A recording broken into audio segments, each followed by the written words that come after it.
Hello everyone, नमस्ते अनि स्वागत छ हजुरहरूलाई हिमालय किचनमा। आज म हजुरहरूको लागि लिएर आएको छु एकदमै मिठो सजिलोसँग बन्ने खाजाको रेसिपी। र अब यसको लागि मैले यहाँ बोलमा लिएको छु 1 कप मैदा र आधा कप आटालाई लिएको छु। मैले चाहिँ आज मैदा र आटा मिक्स गरेर बनाउँदैछु। एउटा मात्रै मैदा या आटा मात्रै लिएर पनि हजुरहरूले बनाउन सक्नुहुन्छ। र यसमा म सबैभन्दा पहिला राख्दैछु आधा सानो चम्चा नुन, 1/4 चम्चा चिनी,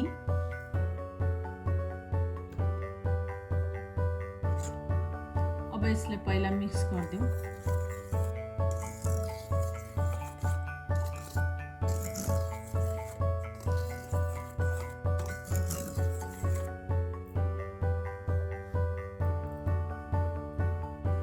र मैले यहाँ 2टा अन्डालाई यसरी फुटाएर लिएको छु। अन्डालाई राखेँ। हजुरहरू अन्डा खानुहुन्न भने नराख्दा पनि हुन्छ। त्यसै गरी 1 कप दुध,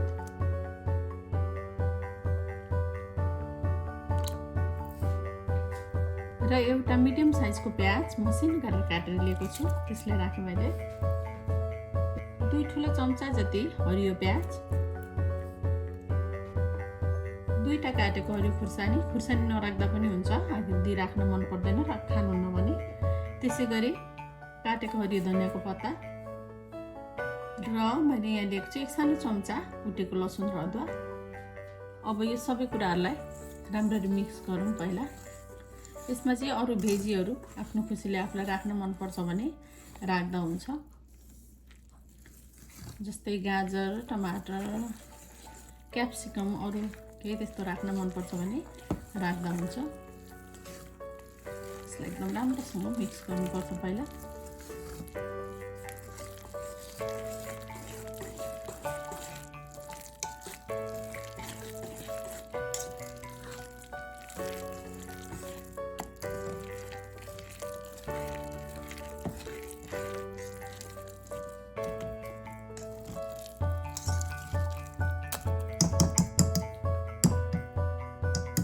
यो यतिको भएपछि बाक्लो बग्छ, यसमा पुरै मनतातो पानी राख्दैछु म। यो ब्याटर चाहिँ हल्का पातलो हुँदा नै राम्रो हुन्छ।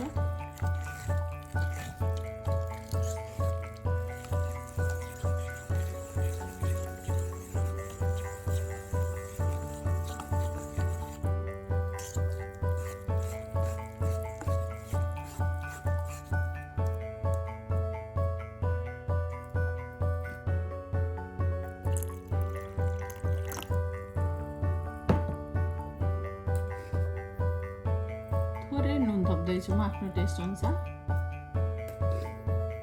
अलिकति सल्टी बनाउँदैछु म आज यसलाई।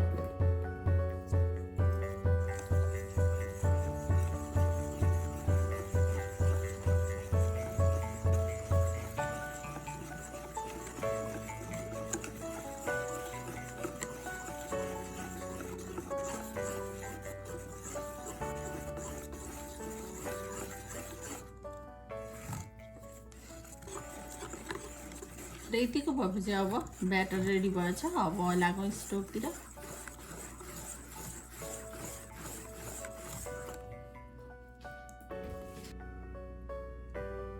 ल अब मैले प्यान बसाइसकेको छु र प्यान ताति पनि सकेको छ। अब यसमा मैले राखेँ 1 इन्च बटरलाई।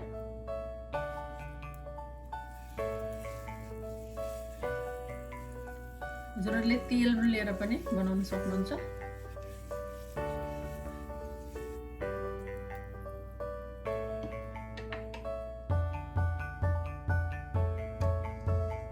यति बेला मैले राखेँ अब मैले अघि बनाएको ब्याटरलाई। अब यसलाई यसरी सबैतिर फर्काइदिनु पर्छ, यसरी फैलाइदिनु पर्छ।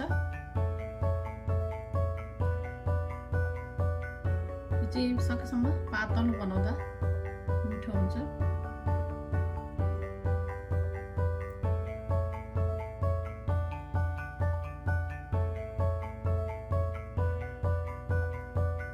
यो साइडबाट राम्ररी पाकेपछि अनि यसलाई फर्काउनु पर्छ। अब यो साइडबाट पाकेको छ र म यसलाई अर्को साइड फर्काउँदैछु। यो साइडमा पनि केही बेर यसरी पकाएपछि भएपछि अनि रेडी हुन्छ।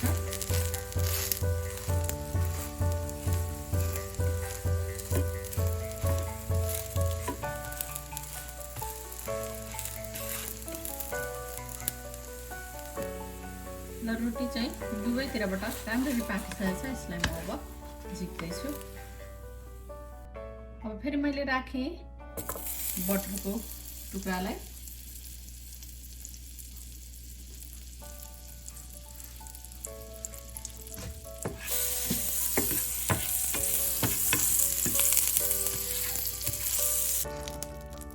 मैले फेरि राखेँ ब्याटर।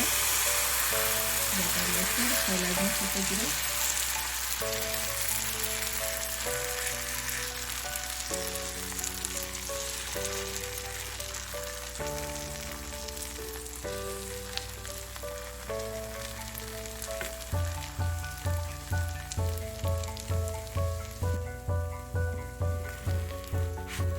यो साइडबाट पाकेपछि म यसलाई पकाउँदैछु।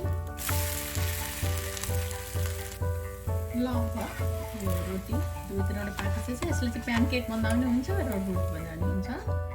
अब यसलाई झिक्दैछु म। अब यसै गरी नै सबै यो खाजा बनाएर सक्छु म।